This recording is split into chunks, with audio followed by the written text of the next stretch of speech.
Ito na yung nilalagay namin sa ilaw guys, electronics kasi yan. Kung makikita natin dito yung capacitor, lumulubo. So hindi naman ako expert sa electronics pero may possibility siguro ang problema nito ang capacitor.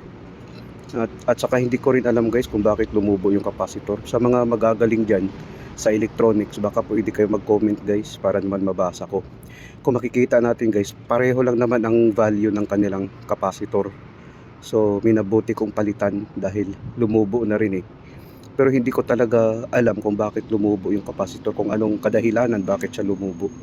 So dahil nakikita ko pareho lang naman ang value nila, so i-try natin ngayon na ating papalitan yung capacitor na yan.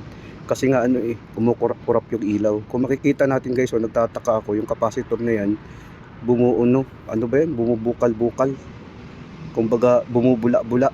Kung makikita mo, hindi ko talaga alam eh kung bakit nagkakaganyan dahil hindi naman ako electronic expert. Yan siya. Kung makikita natin, oh, bumubula-bula siya.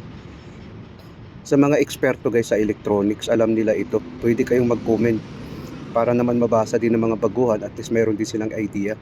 Kasi kung ako ang tatanungin dito, wala din talaga akong idea eh kung bakit bumubula-bula yung capacitor na yan. Ngayon guys, nung pinalitan ko na dahil pareho lang naman ang value, ayan na yung result nyo guys. Ngayon i-try natin to na ilagay natin. Ilagay natin ngayon. Yan kasi yung luma, tinanggal ko na. Ngayon, nung tinry ko nilagay guys, hindi pa rin siya umilaw.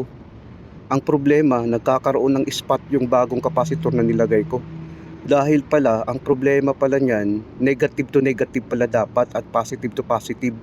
Mali yung pagkakalagay ko. Nalagay ko kasi sa positive ang negative ng capacitor. Tapos yung negative naman nalagay sa positive. Kaya nga nagkakaroon talaga ng problema. Sa mga veterano dyan, pag nabaliktad ba yung connection sa capacitor, magkakaproblema din ba?